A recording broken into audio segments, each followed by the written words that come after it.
Nós estamos na página 18? Não, na verdade, estamos na 17.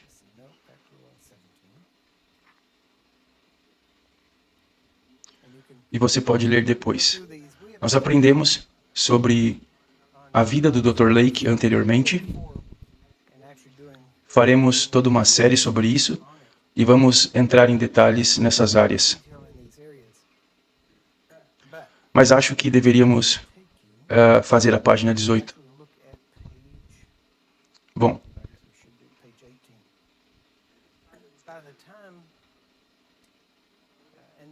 na época, muita coisa aconteceu na África do Sul, como dissemos, mas quando ele voltou para os Estados Unidos, uma das coisas que ele fez foi visitar a Inglaterra em 1914 e, na verdade, depois de participar da formação das Assembleias de Deus, começou também o que ele chamou de Conselho Apostólico Internacional.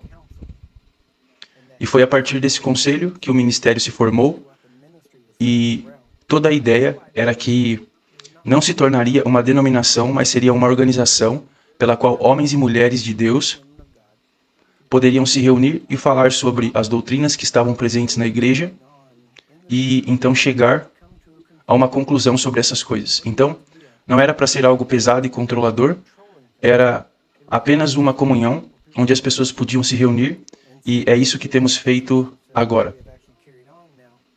E essa é a base do ministério. Tecnicamente, o nome é John G. Lake Ministry. O John G. Lake nunca usou isso. Ele usou os nomes Missão Apostólica de Fé, Tabernáculo Apostólico, Igreja Apostólica. Ele usou termos diferentes. Ele também usou o nome Instituto de Cura Divina, Salas de Cura Divina, Salas de Cura. Foi como se tornaram conhecidas.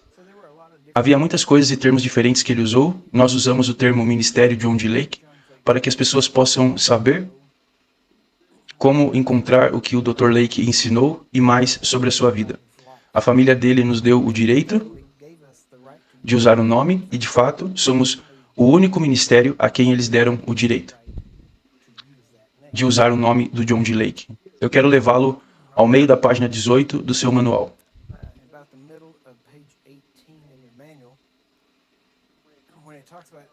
E fala sobre como ele chegou em Spokane, e eu sei que estou retrocedendo um pouco.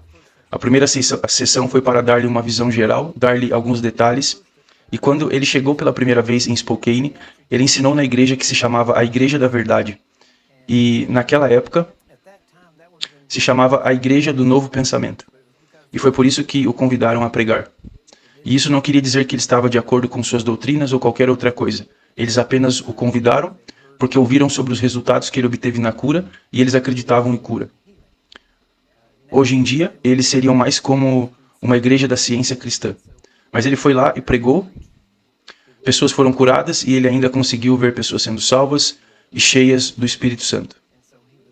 Ele estava se movendo nessa direção e logo depois disso, foi quando ele se mudou para o centro da cidade, para o prédio Hookery, onde ele começou as salas de cura. A questão sobre as salas de cura, muito já se falou sobre elas ao longo dos anos, mas os fatos são muito claros, e nós provamos isso.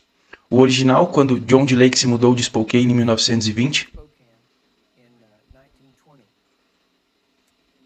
e depois voltou para lá por volta de 1927, ele ia e voltava às vezes, mas seu quartel-general havia se mudado para Portland, mas na época em que ele havia retornado, temos que lembrar que nos anos 30, um incêndio destruiu todos os edifícios no centro de Spokane.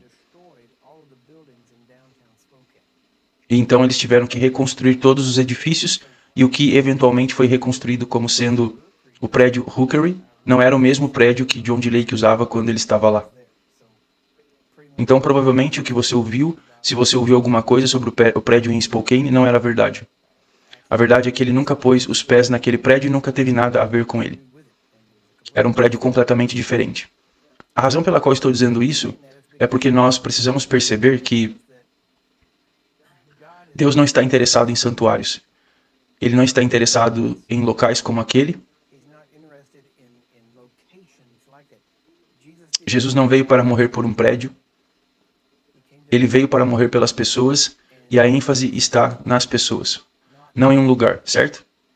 E onde quer que 2 ou 3 estiverem reunidos em seu nome, ali ele está. É muito simples. Então você não precisa ir a um lugar para experimentar a presença de Deus. Esse é o ponto principal. Então é por isso que mencionamos isso. Vamos seguir em frente, porque temos... Na verdade, durante aquele tempo, eu diria entre 1914 e 1920, ele ministrou uma série de palestras que normalmente duravam 30 dias. Aquelas séries de palestras que ele chamou de Ciência da Cura Divina. A única coisa que você deve lembrar é, se voltar àquela época, a ciência daquele período tinha um grande significado. Tudo era científico. A eletricidade era, e eu não diria que era algo novo, mas era novo o suficiente para que ainda houvesse uma fascinação sobre ela. Então, ele chamava de ciência da cura divina porque ele a destrinchou e a tornou tão simples, e o que ele requeria era que se você quisesse aprender a curar ou ser curado, então você tinha que concordar em ir às aulas todos os dias por 30 dias, e quando digo todos os dias, isso significava de segunda a sexta. Eles só iriam ensinar por cerca de 1 hora, talvez 1h30 em cada dia, e aos sábados e domingos eles não teriam aulas, eles teriam culto na igreja. E nos cultos eles teriam cultos de demonstração, ou seja, que eles propositalmente ministrariam cura como uma demonstração do poder de Deus. As reuniões ficaram tão grandes em Spokane que eles tiveram que encontrar um edifício maior. E o único edifício em Spokane na época que comportaria a multidão era um pavilhão maçônico. E então eles começaram a fazer as reuniões no templo maçônico. Automaticamente isso violava a ideia de algumas pessoas de onde Deus poderia operar, certo? Mas ele tinha um tremendo, e de fato nós temos um testemunho, o próximo do dia em que ele deu uma profecia, que foi a razão pela qual a família passou o ministério para mim. Ele se encontrou com uma mulher que estava segurando uma criança em seus braços, na frente da propriedade do pavilhão maçônico, e a criança não tinha pé. E era, na verdade, mais curto e não tinha pé. Enquanto ele estava lá, ele orou pela criança e se virou para ir embora, e a mãe gritou, e quando ele se virou, ele viu que a criança tinha um pé. Então a mãe colocou a criança no chão e a criança estava aprendendo a andar. Ela tinha que aprender a se equilibrar e tudo mais, mas foi um milagre tão notável que fez com que uma multidão ainda maior no próximo domingo viesse ao pavilhão maçônico. E isso tudo aconteceu no terreno da loja maçônica. Então, como eu disse antes, onde abundou o pecado, superabundou a graça. E não importa onde, certo? Deus pode operar se ele tiver pessoas através das quais ele possa ministrar. Amém? Então, agora vamos em frente. Ele começou salas de cura em Sacramento. Ele estava em Sacramento por um tempo e também começou salas de cura em São Diego e em lugares diferentes. Ele ensinou em Los Angeles, na igreja de E.W. Kenyon, quando o Kenyon estava lá. Então, todos esses homens estavam meio que unidos em um ponto. Eu não sei o que você ouviu sobre W. Kenyon. Eu ouvi coisas boas e ruins. Eu investiguei, conversei com a família, fiz algumas pesquisas. As acusações feitas contra ele eram infundadas e isso já foi provado. Existe um bom livro sobre isso que também prova. Mas durante esse tempo ele foi embora e quando faleceu, em 1935, sua esposa Florence viveu até 64. Então ela viveu bem mais do que ele. Eles tiveram no total 12 filhos, entre sua primeira esposa e segunda esposa. A primeira esposa teve 7 e a segunda teve 5. E Gertrude, que era sua filha, filha de John D. Lake, se casou com um homem chamado Wilford e eles se casaram. Wilford entrou no ministério de John D. Lake por volta de 1931, então eles se casaram, Wilford e Gertrude.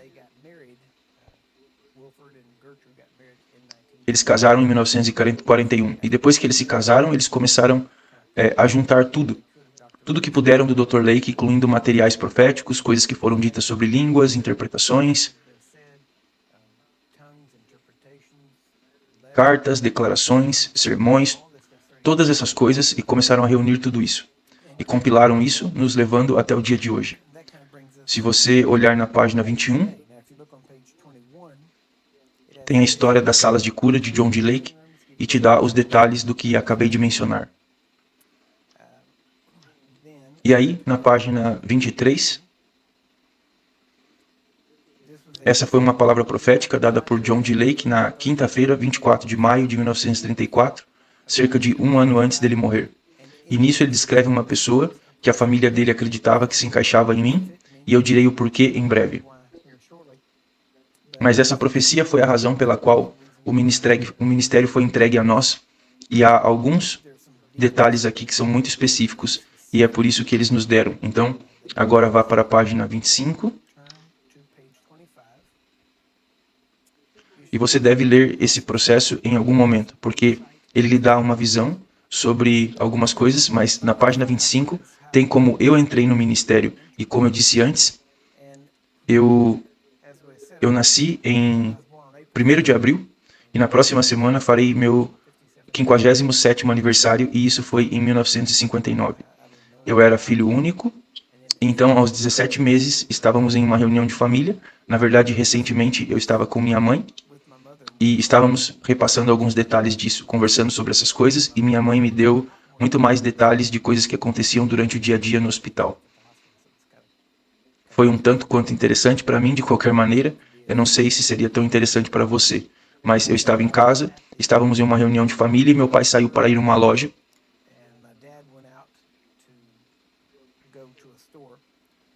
E por causa de todas as pessoas ao redor, ninguém me viu sair. E eu saí e o segui. Ele não me viu, e como eu estava dando a volta atrás do carro enquanto ele dava ré, ele passou por cima de mim, e quando ele passou por cima de mim, ele me pegou bem onde estava o espaçamento da roda. E agarrou o meu cabelo, na verdade, foi desse lado que puxou, e agarrou o cabelo e me puxou para dentro do aro da roda, e por causa disso arrancou esta orelha completamente fora. Ela foi totalmente arrancada, daqui de cima até o topo, e toda a parte onde foi rasgado o couro cabeludo. O couro cabeludo veio para baixo, onde estão os meus olhos, e foi tudo puxado para baixo, toda a pele foi arrancada. Quando ele ouviu que ele tinha feito isso, ele entrou em pânico, correu de volta para dentro de casa, gritando: eu matei nosso bebê, eu matei o nosso bebê. E então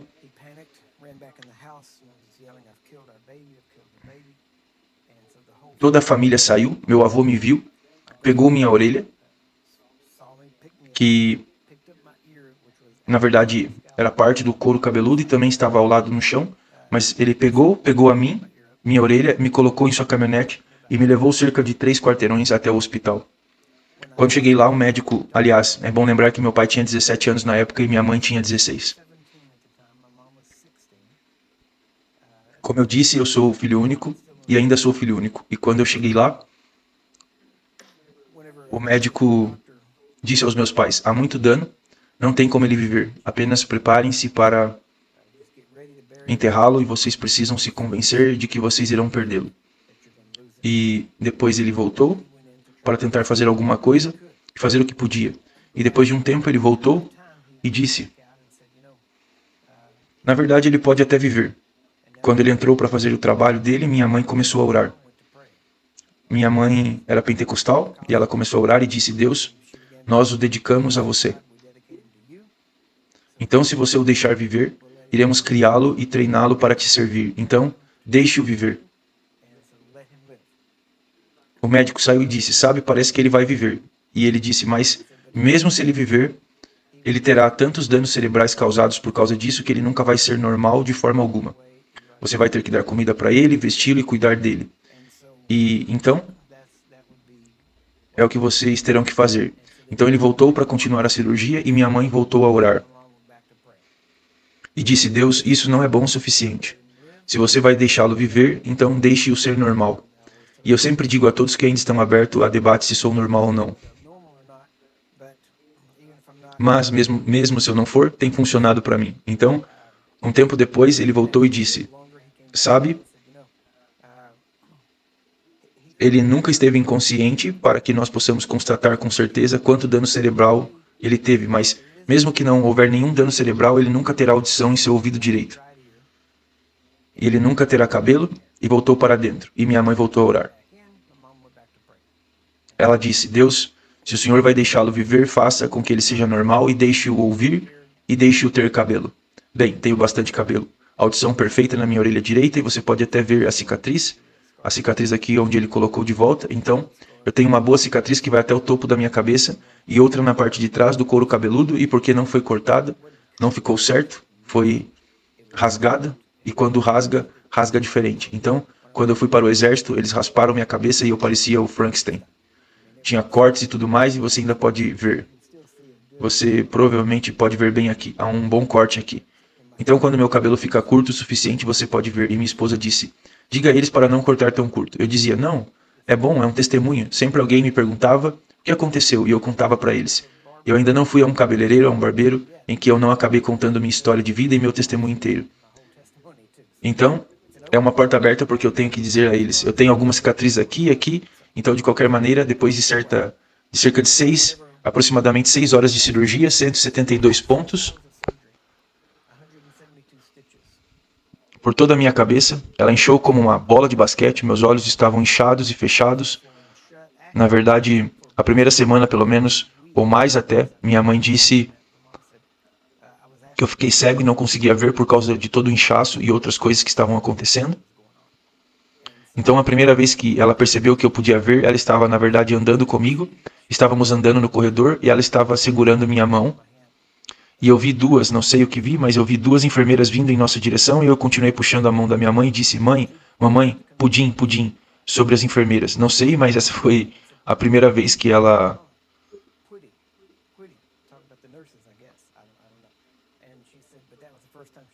que ela soube que eu podia ver de novo.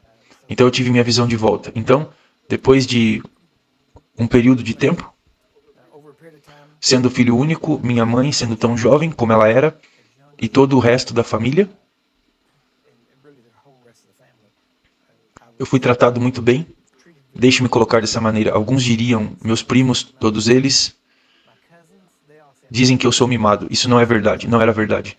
Eu digo que eu era o favorito de Deus. De qualquer maneira, mas enquanto eu crescia, no tempo em que eu deveria começar a escola, eu não comecei a escola imediatamente. Eu não fui para o jardim de infância, esse tipo de coisa, mas minha mãe começou a me ensinar a ler, usando a Bíblia King James, e assim, enquanto eu estava crescendo, antes de entrar para a escola, nós já tínhamos lido a Bíblia. Minha mãe e eu estávamos tentando falar sobre isso esses dias. Entre 4 a 8 vezes nós lemos a Bíblia antes de eu começar a escola.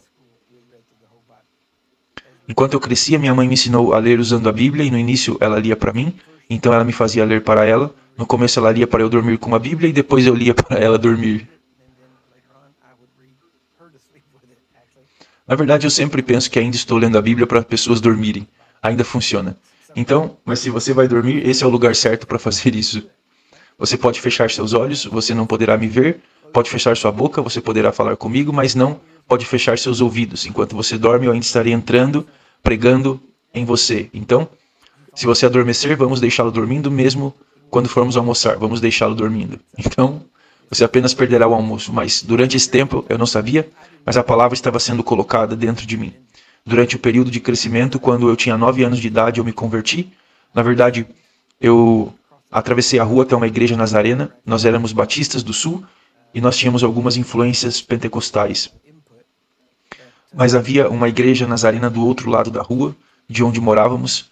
Meus pais estavam trabalhando e às 9 horas eu atravessei a rua, fui para a igreja e sempre que o pastor fazia a chamada para o altar, eu ia para a frente, entreguei minha vida a Cristo e desde aquele tempo eu sempre soube que Deus estava comigo.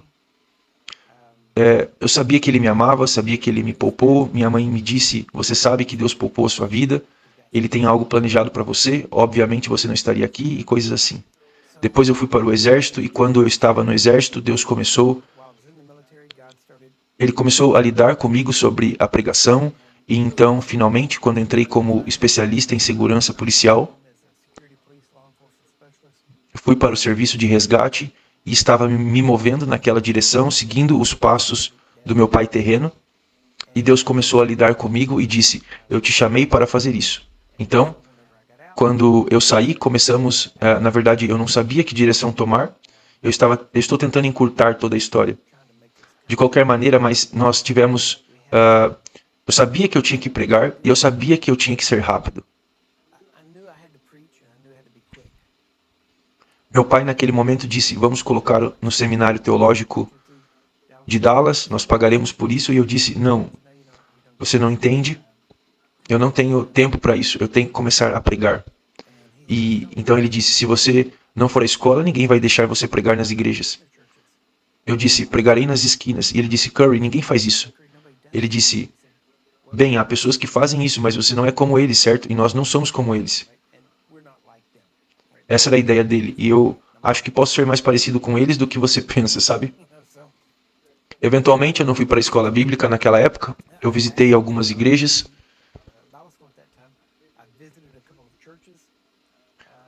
A primeira igreja que fui foi uma igreja batista, Free Will, e naquela época, no exército, tudo que você podia ter era um bigode. Então eu tinha um bigode, e quando eu fui para a igreja batista Free Will, o pastor me disse que se eu quisesse servir a Deus, a primeira coisa que eu tinha que fazer era raspar meu bigode, porque Deus não poderia me usar se eu tivesse cabelo na minha cara. Ok? Nunca vi de onde ele tirou isso da Bíblia, mas mesmo naquela idade eu era inteligente o suficiente para sair de lá e nunca mais voltar, certo? Porque imaginei que se isso pudesse impedir a Deus, então estamos todos com problemas, certo? Então, naquela época, eu estava ensinando artes marciais para viver. E essa era a minha profissão na época, e foi assim que eu conheci a minha esposa. Eu estava dando aulas particulares para o namorado da irmã dela, e fui para a casa dele para dar uma aula particular. Ela estava lá, a conheci dentro de um mês depois que eu a conheci. Levou um mês para convencê-la a sair comigo. Nós tivemos nosso primeiro encontro em 22 de abril, e então, em 10 de outubro e 15 de outubro, nós nos casamos. Você diz, o que você quer dizer com 10 e 15 de outubro? Nós tivemos 2 casamentos, um dia 10 e um dia 15. O do dia 10 foi muito rápido, em outras palavras, pensei que fosse trabalhar para o departamento de correções do Texas, e eu não achei que eles iriam me deixar estar lá no dia 15. Então eu disse, se vamos nos casar, temos que fazer agora. Por isso, fomos para a igreja que visitávamos, acordei um nosso pastor. Quase meia-noite, liguei para os meus pais, pedi para o meu melhor amigo ser uma testemunha e me casei no escritório da igreja. Então, na semana seguinte, o avô da minha esposa, que era um ministro batista, iria nos casar. Quando chegamos lá, ninguém sabia. Do lado deles, da família, o meu lado da família, eles todos ouviram, então do meu lado não havia ninguém. Do lado dela, da família, todos estavam lá. Todos olhavam para mim tipo, ele é órfão. Mas é porque todos sabiam que já estávamos casados. Então nos casamos e depois de cerca de um ano, quase um ano e meio, depois disso tivemos nossa primeira filha, e o nome da nossa primeira filha era Erica. Erica Dawn Blake. Ela nasceu em 17 de novembro de 1978, e então quando ela nasceu, durante toda a gravidez foi muito boa, foi uma gravidez sem problemas, e quando eles fizeram os exames e todo esse tipo de coisa, tudo parecia bem, nada errado. Quando ela nasceu com um tumor de hemangioma, quero dizer, literalmente mesmo, minutos antes dela nascer, eles fizeram um ultrassom e não era visível, eles não sabem como, eles não conseguiram ver. Na verdade, quando ela nasceu com um tumor hemangioma, que é um tumor feito de vasos sanguíneos em um nó, ok? E quando ela nasceu, aquele tumor era do tamanho do meu punho. O que era incomum era o lugar onde ele estava, porque há pessoas que têm hemangiomas em diferentes lugares. Ela foi a primeira criança registrada que tinha isso na língua. Por isso, quando ela nasceu, sua língua era mais ou menos do tamanho do meu punho. E ficava para fora da boca dela. E era vermelho, cor de sangue, era escuro, era horrível de olhar. Foi uma surpresa para todos. O médico ficou surpreso, nós ficamos surpresos e tudo isso. Então, porque eles nunca tinham visto uma ali, eles não sabiam exatamente o que fazer. Então, imediatamente eles sabiam que tinham que fazer uma traqueostomia, porque senão ela não conseguiria respirar. Eles fizeram e nós tivemos que reservar um avião pequeno para nos levar dali. De Sherman, Texas, onde ela nasceu, para Galveston, para o Hospital Infantil John Sealy. Pegamos o avião, voamos e a colocamos no hospital. Eu estava trabalhando, na época, aqui no Texas Instruments, e tivemos que levá-la ao hospital. Minha esposa ficou no hospital e literalmente ela dormia na sala de espera. Eu ia nos fins de semana e depois tinha que voltar para trabalhar. Todos os fins de semana eu voava, ou a minha família, e literalmente ela dormia na sala de espera e tudo mais. Minha mãe, meu pai e eu íamos de carro. Nós íamos e voltávamos e eventualmente acabei indo para lá e ficando com ela nos últimos 4 meses em que ela esteve lá. No meu aniversário, em 79, estou tentando ter certeza de que todas essas datas estão corretas, pois, como um historiador, isso é importante para mim. Então, nessa data, vieram até nós e disseram que nós podíamos deixá-la sair nesse dia, mas você tem que fazer arranjos para pagar a conta. A conta, naquele momento, você tem que se lembrar de que eram os anos 70, era de $186 mil, mais ou menos. Nós não tínhamos nada, não tínhamos seguro, não tínhamos dinheiro, não tínhamos nada. Então eles disseram, bem, temos que fazer alguns arranjos antes de liberá-la. Então, basicamente, eles a mantiveram como refém. Então começamos a orar e eu disse, ok, Deus, nós precisamos de ajuda. Dentro de 2 dias,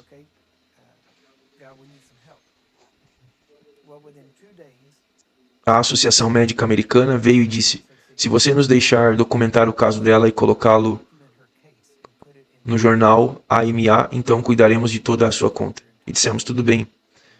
Então, assinamos o papel. Ela está na revista médica AMA, por causa de onde o tumor estava localizado. Então nós trouxemos ela para casa, eles nos contaram todo tipo de coisa sobre ela, nos disseram que ela nunca seria capaz de comer normalmente, que se os dentes dela saíssem, o que não era provável, mas se ainda assim os dentes saíssem e um corte no tumor, ela sangraria e morreria. Queria viver apenas alguns minutos do hospital ou ela sangraria antes de chegar lá. Então, a nossa vida inteira estava centrada em torno das instalações médicas que poderiam lidar com ela. Então, mas tiveram muitas vezes em que acordávamos e havia sangue por toda parte, porque sempre que você cortar um tumor como aquele, sangra muito e parecia que alguém tinha sido assassinado. Quero dizer, havia sangue em todos os lugares porque ele simplesmente esguichava. Então tivemos que aprender como parar isso e colocar pressão sobre ele. Minha esposa teve que aprender a lidar com a traqueostomia, com uma máquina de sucção. Você tem que inserir para limpar e todo esse tipo de coisa. Eu tive que ir para a escola de enfermagem por causa disso e todas essas coisas. Acontecendo aos 17 e 18 anos de idade, ou melhor, aos 18 e 19 anos. Mas nenhum pai jamais deveria passar por isso, especialmente com o primeiro filho. Especialmente nessa idade. Porque você tem que crescer muito rápido com tudo isso. Então estávamos avançando. Durante aquele tempo, ela teve dentes, ela conseguia comer comida, quero dizer, até os médicos ficaram surpresos quando começamos a ver isso. Eu sabia que Deus me poupou quando eu era criança e eu sabia que Ele salvou minha vida. Então, começamos a orar. Deus, precisamos que ela seja curada, mas não sabíamos como fazer isso acontecer.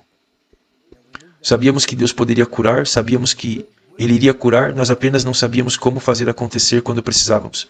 Então começamos a buscar a cura, eu comecei a procurar em todos os lugares. Se alguém tinha um ministério de cura, iríamos verificar, íamos lá, estivemos em todos os lugares, todos oraram por ela. Eu poderia dar-lhes nomes, ou seja, todos os grandes nomes oraram por ela. Estávamos em todas as reuniões, estivemos lá, tivemos pessoas que impuseram as mãos sobre ela, oramos por tudo. As pessoas nos conheciam por causa dela. Enquanto avançamos, estávamos conseguindo, estávamos vencendo, estávamos realmente vencendo essa coisa. E o tumor estava, na verdade, ficando menor, mas às vezes ficava menor e depois grande de novo, mas depois voltava e quando ficava menor de novo, voltava, ficava grande, menor de novo, então estávamos vencendo. O problema é que não ganhamos rápido o suficiente. Em fevereiro de 81, ela tinha um pouco mais de 2 anos e ela desenvolveu pneumonia dupla e ligamos para o hospital, chamamos o médico e o médico, porque já era tarde da noite, o médico disse, mantenha ela com boa temperatura e traga ela no primeiro horário da manhã, que eu vou examiná-la. No dia seguinte de manhã ela estava morta. Ela morreu na sexta-feira, 13. 13 de fevereiro de 1981. E o médico estava bem. Na verdade, a casa funerária estava muito preocupada por causa da língua dela. Eles não sabiam o que iria acontecer e como o corpo iria começar a se deteriorar. Eles estavam com medo de que algo acontecesse. Então eles deram duas opções: enterrá-la muito rápido ou remover a língua, e então fazer o processo normal. E dissemos, não, foi assim que ela nasceu, é assim que ela será enterrada. Então combinamos que ela seria enterrada no dia seguinte, que era sábado, 14 de fevereiro, que é dia dos namorados. Antes disso, a avó da minha esposa tinha feito um pequeno gorro que tinha uns botões do lado, que nós colocávamos essa coisa, e ela fez essa coisa, ela costurou, né? Era tipo, não uma máscara, mas era algo que poderia segurar a língua dela quando saíamos. Porque quando ela estava em público, aquilo as pessoas olhavam e era muito ruim. Seria assustador para crianças pequenas. Coisas assim, porque era muito horrível de se olhar. Então eles colocaram e tínhamos que manter a língua dela molhada porque iria secar, rachar e sangrar. Então tivemos que colocar essa touca nela com esse pedaço de pano para passar por cima da língua dela. E tinha que manter molhada para que tivesse úmido o tempo todo. E isso era normal. E nós a empurrávamos em um carrinho de bebê, em algum lugar do shopping, as pessoas olhavam, mas não podiam ver o que estava acontecendo. Mas havia momentos em que ela não gostava, como qualquer outra criança, e ela tirava essa coisa e podíamos dizer quando ela o fazia por causa da reação das pessoas. Pouco antes dela morrer, na verdade, estávamos em Sulphur, Louisiana, e tinha ido para ajudar a iniciar uma igreja lá. E enquanto estávamos pregando em uma casa, no andar de cima, eles tinham as crianças em um quarto no andar de cima, e houve uma noite em que eu estava pregando para um amigo. Alternávamos na pregação, e enquanto eu estava pregando, ouvimos os filhos de algumas pessoas gritarem. Então, meu amigo assumiu e subimos, e quando chegamos, havia uma garotinha de um visitante que estava gritando, e quando eu entrei, a minha filha estava do outro lado da sala. Eu nunca vou esquecer isso, porque foi um daqueles momentos decisivos, sabe? Quando você percebe algo, porque pela primeira vez que eu reconheci que ela reconhecia que ela não era normal. E porque quando eu entrei, a garotinha gritou quando ela a viu. Então minha filha automaticamente cobriu o rosto com o braço para que ela pudesse se esconder, porque ela sabia qual era o problema. E para mim, como para qualquer pai, esse é apenas um desses pontos que te quebra. Então, imediatamente de novo nós passamos a buscar a cura, estudando, aprendendo, obtendo resultado, e depois nos mudamos de volta para o Texas e ela faleceu. Nós enterramos ela no Dia dos Namorados, aqui perto, em McCain, no cemitério ao lado da rodovia. Enquanto estávamos lá, todos já haviam saído com um pequeno caixão branco. Estava frio, eles estavam colocando o caixão no chão. Eles geralmente não gostam que os pais fiquem lá enquanto fazem isso, mas nós ficamos. E eu me lembro que quando peguei a mão da minha esposa, e ainda estávamos lá, nós tínhamos ligado para todos. Eu ligava, e todos que oraram por ela, nós tentamos chamá-los no telefone e não conseguimos conectá-los. Houve diferentes coisas que me aborreciam e eu entendo agora, mas não foi fácil superar na época.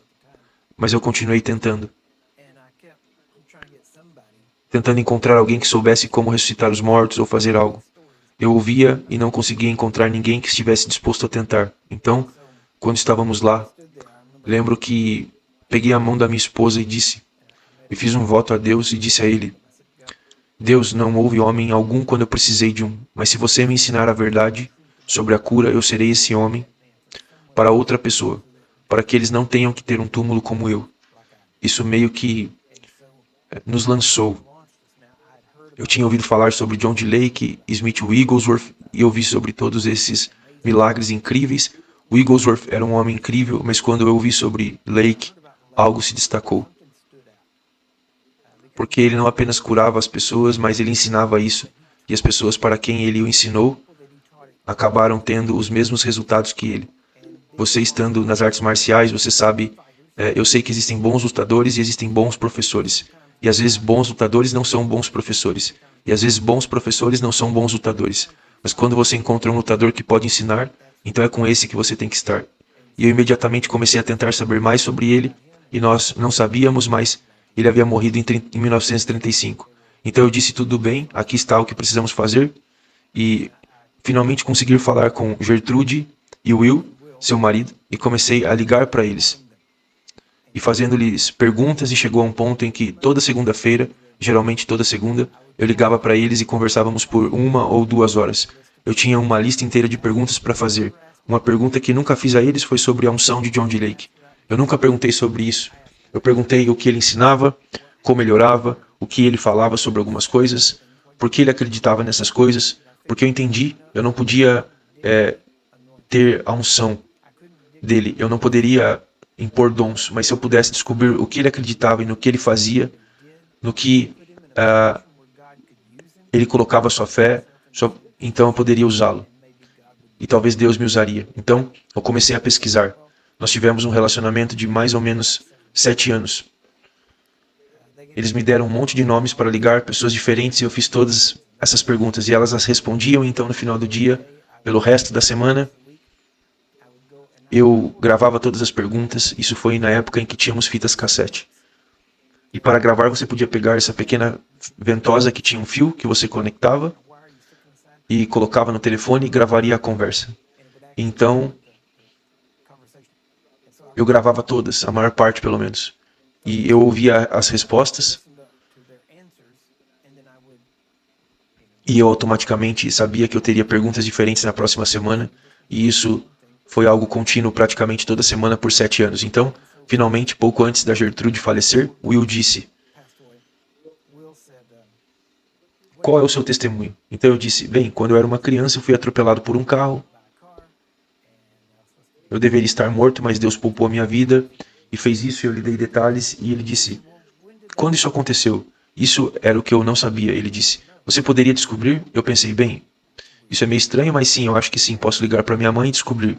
Ele disse: bom, entre em contato com ela e descubra quando e depois me diga. Então, quando desliguei o telefone, liguei para minha mãe e disse: você poderia descobrir o dia em que eu fui atropelado? Ela disse: ah, sim, dia 16 de setembro de 1960. Eu fiquei tipo: como você sabe disso assim tão prontamente? Ela disse: existem dias que você simplesmente nunca esquece. E eu fiquei tipo: porque depois eu enterrei a minha filha. E eu entendo. Então eu liguei de volta para o Will e disse: foi no dia 16 de setembro de 1960. Ele disse: foi o que eu imaginei. O que você imaginou? Como assim? Por que você pensaria isso? Ele disse: bem, tem uma profecia que o Dr. Lake recebeu antes de falecer que detalha quem deveria receber seu ministério e continuá-lo. Ele disse: você se encaixa nele, e a Gertrude e eu achamos que você era você mesmo, mas queríamos ter certeza. Então eles fizeram algumas perguntas e depois disso começaram a enviar tudo para mim. Enviaram cartas, sermões que eles tinham escrito, todas essas coisas, todos os sermões que você já leu e que foi publicado, foi editado. Nenhum deles estão sem edição. Kenneth Copeland publicou um livro sobre o John D. Lake e tem seus sermões. No começo disseram que eles não haviam editado, e é verdade, foi editado antes deles o receberem. Quando Gordon Lindsay reviu a maioria deles, todos os livros publicados por Gordon, tem escrito na frente: editado por Gordon Lindsay. Ele também editou todos os que chegaram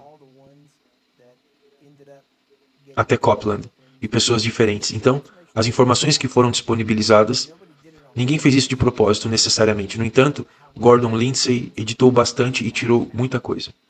E o impressionante é que o que nós ensinamos que faz isso funcionar tão bem são as partes que foram removidas. Mas por que eles fizeram isso? Porque naquele tempo, as coisas que ele disse ou estavam no que o Dr. Lake pregava ia tão contrário às inclinações naturais, fazendo com que as pessoas logo a rejeitassem. Gordon fez com que ficasse mais aceitável e realmente ajudou. Muitas pessoas extraíram muitas coisas do que está disponível, mas recentemente, agora temos uma gráfica e iremos publicar todos os sermões originais sem edições. Não iremos tocá-las. Isso também irá levantar muitas questões, por causa da maneira com que ele disse as coisas, e o que faremos é, não tocaremos nos textos.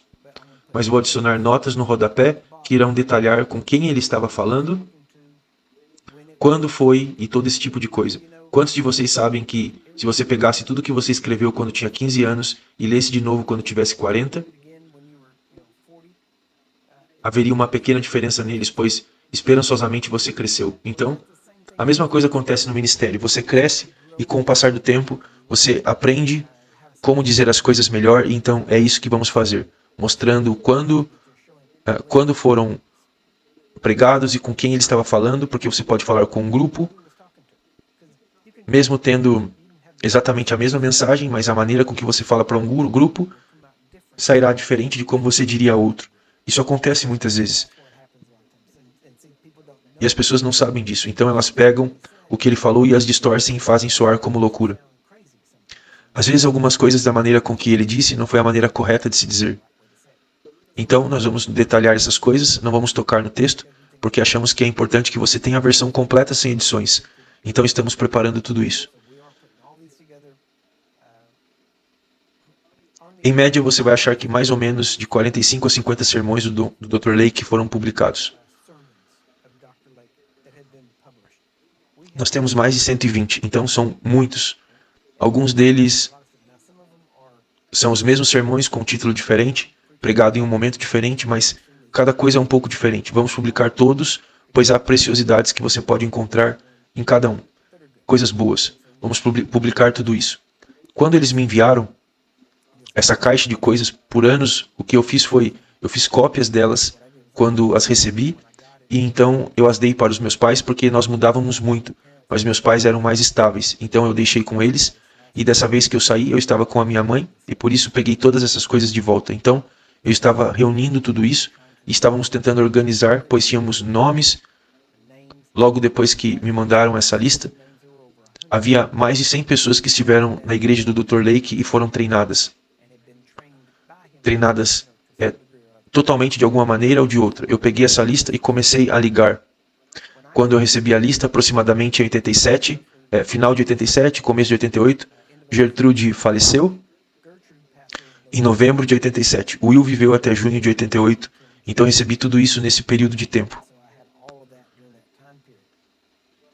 Quando eu peguei as listas, eu comecei a encontrar essas pessoas. A lista tinha mais de 100 nomes. Mas alguns deles que já haviam falecido, então começamos a usar a lista, fazendo telefonemas para vários lugares, e eu tinha uma lista de perguntas que eu perguntava a cada pessoa. Porque imaginei que se eu fizesse a mesma pergunta para todos, as respostas obtidas que fossem similares seriam absolutamente a verdade, e todo o resto seria lembranças pessoais ou algo do tipo. Então eu poderia permitir um certo nível de variação, então eu comecei a observar essas coisas. Em 95, eu fui para Alvin, Texas, para ouvir Pauline Parham, que era a nora de Charles Parham. Para ouvi-la pregar enquanto estivesse lá, estávamos fora de Houston, Texas, e eu disse, havia algumas pessoas na lista que estavam em Houston, então começamos a procurar por elas. Eu achei uma que estava viva, ela estava em uma casa de repouso, ela tinha 90 anos mais ou menos na época. Então eu fui visitar ela e comecei fazendo as mesmas perguntas.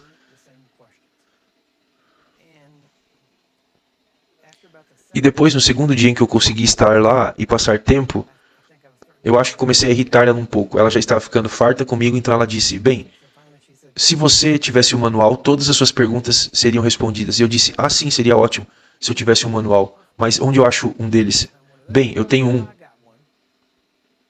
Eu me senti tipo, ok, eu vou revelar minha idade aqui, mas eu me senti como Red Fox, tipo, sabe? Como assim você tem um? E ela disse, sim, eu tenho um manual. Eu disse, bem, posso ficar com ele? Ela disse, não, você não pode ficar com ele, você pode lê-lo. Ela disse, mas você não pode ficar com ele até eu morrer. Então a família dela trouxe para mim, e eu pude me sentar lá perto da cama dela e tomar quantas notas eu conseguia. Então eu fui embora, meio que de brincadeira. Por favor, entenda, ok? Mas já disse isso antes, que levou 2 anos para que eu orasse para ela morrer. Porque eu queria muito aquele manual. Senhor, ela viveu muito mais do que 70. ela merece sua recompensa, Senhor, por favor. Então, eventualmente, ela faleceu. E quando ela faleceu, por volta de 2 anos depois, a família me mandou o manual. Então, foi quando eu peguei. Estávamos aqui em Denison, Texas, morando perto da área do lago. Eu nunca vou esquecer. Coloquei ele na mesa da cozinha, sentei e comecei a estudá-lo. Comecei a tomar notas e imediatamente tudo o que eu fiz foi mudar a maneira com que eu orava e foi quando nós vimos o índice de sucesso saltar. Então começamos a implementar mais e mais e começamos a ver mudanças acontecendo. E essencialmente, por um período de tempo, vamos falar um pouco mais sobre isso também a seguir. Mas por um período de tempo eu comecei a notar similaridades, pois o que o John D. Lake fez foi descartar as tradições que eles haviam construído em seus dias. Elas eram tipo, bem, eles tinham muitas, mas eles tinham perguntas como, Deus ainda cura? Bem, a maioria de vocês, se você está aqui, você acredita que Deus cura. Então isso não seria uma pergunta que teríamos que responder, certo? Mas tem outras coisas, tipo, Deus cura todos? Essa seria uma que se encaixaria bem. Mas eu comecei a notar que seu método era simplesmente encontrar todas as coisas que as pessoas diziam, as tradições, e então ele iria para a Bíblia e os refutava. Foi bem isso que começamos a analisar. Porque as pessoas não são curadas, qual a razão que as pessoas dizem que não são curadas. E então nós começamos a examinar isso e toda a resposta que nós achamos, começamos a nos aprofundar nisso e dizer, ok, o que a Bíblia diz sobre isso? Começamos a voltar e achar as escrituras que realmente contradiziam aquilo. Então, decidimos não acreditar naquilo. Tínhamos apenas que acreditar nas escrituras. Então, fizemos isso e quando decidimos fazer isso, funcionou. E começamos a eliminar o que chamamos de vacas sagradas. A razão pela qual chamamos de vacas sagradas é porque na Índia eles têm vacas andando pela rua e elas são sagradas. Então, eles não podem matá-las. E ainda assim as pessoas estão morrendo de fome enquanto essas vacas passeiam por lá sendo criado no Texas. Acho que sabemos como fazer um churrasco de uma vaca ou duas, certo? Não temos problema nenhum com isso. Então começamos a chamá-las de vacas sagradas e começamos a eliminar e matar essas vacas sagradas. Começamos a falar sobre isso no final dos anos 90, acho que 97, 98. Foi quando começamos a chamá-las de vacas sagradas. E serei honesto com vocês, a ideia veio, na verdade, de um livro com o título Chutando Vacas Sagradas, de Charles Capps. Então, a ideia de vacas sagradas que me levou a entender o que era uma vaca sagrada. Então, continuamos a estudar sobre cura. Muitos em nossa família pensaram que nós estávamos nos afastando, mas em vez disso nós mergulhamos mais fundo e queríamos a verdade. Antes da Erika falecer, tivemos nosso filho John, então quando Erika faleceu, quase exatamente 9 meses depois tivemos nossa segunda filha, Cristal. E ela era uma gêmea idêntica a Erika, exceto perfeitamente saudável, quero dizer, isso é maravilhoso. Nós tivemos alguns membros da família que disseram, bem, isso quase parece uma reencarnação. Eu dizia, não, isso me faz acreditar em um bom Deus, certo? O diabo tirou a vida da Erika e Deus nos devolveu. Deus não tirou a vida do nosso bebê. Ele não matou nossa filha. Foi o diabo. Agora, só porque o diabo matou ela não significa que ela foi para o inferno. Ela está com o Senhor. Foi o diabo que tirou a vida dela e eu fiz um compromisso da minha parte de fazer da vida dela a vida mais cara que o diabo já tirou. Nós temos saído, muitas vezes, você pode dizer, mas isso não parece certo. Houve muitas vezes antes de eu impor minhas mãos nas pessoas em que eu parava e dizia, quer saber? Erika, essa é para você. E eu impunha minhas mãos nelas. E eu ainda acredito na unção do sacrifício de Cristo. Eu acredito e minha fé está em Cristo. Não tem nada a ver com a minha filha. Por favor, entenda. Eu queria apenas, como diríamos aqui no Texas, esfregar isso na cara do diabo. Eu queria que ele se arrependesse, sabe como David Hogan sempre dizia. Diabo, você não podia e não deveria ter feito isso. Era tipo assim que eu me sentia sobre isso, ok? Depois disso, o Cristal nasceu dia 20 de outubro de 81. E então, Minha última filha, Rebeca, nasceu dia 6 de novembro de 82. Esses são os nossos 3 filhos vivos.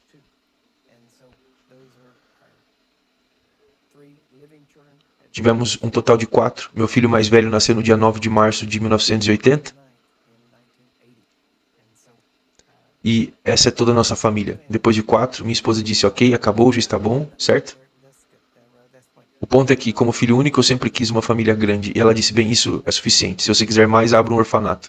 Então foi aí que paramos. No quarto filho, nós estivemos viajando e ministrando, e está aí no seu manual. Você verá muitos testemunhos que temos. Vamos falar de alguns deles enquanto seguimos. A razão pela qual eu dou testemunhos é por uma razão. Não é para que você se impressione. Pensamos que somos algo. O ponto central é que o que quer que tenhamos feito, você também pode fazer. Fazemos pela fé em Deus. Fé na sua palavra. Fazendo a sua palavra. É simples assim. Nós não estamos mostrando uma unção especial, um dom especial, nada disso. A única diferença entre nós, possivelmente seja a experiência. E estamos aqui para ajudar você a obter experiência. Então, vamos treiná-lo e ensiná-lo a fazer você começar. Mas ao prosseguirmos, quando eu contar um testemunho, todo testemunho que eu digo será para um princípio ou uma verdade neles, que você precisa aprender. Não tem nada a ver com apenas dar um testemunho. Tem a ver com você aprender algo. Lembre que esses são testemunhos de vitória. Mas muitas das preciosidades que você irá aprender veio porque alguém morreu. Normalmente você não analisa suas vitórias, você analisa suas falhas.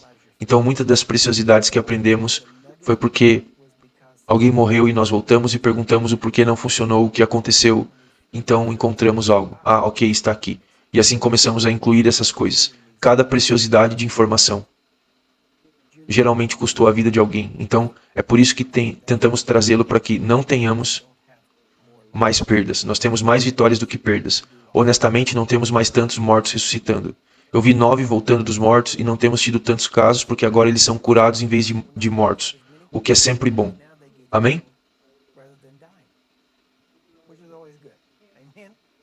Você sabe, quer dizer, se eu disser, quem quer se voluntariar para eu orar para você ser curado?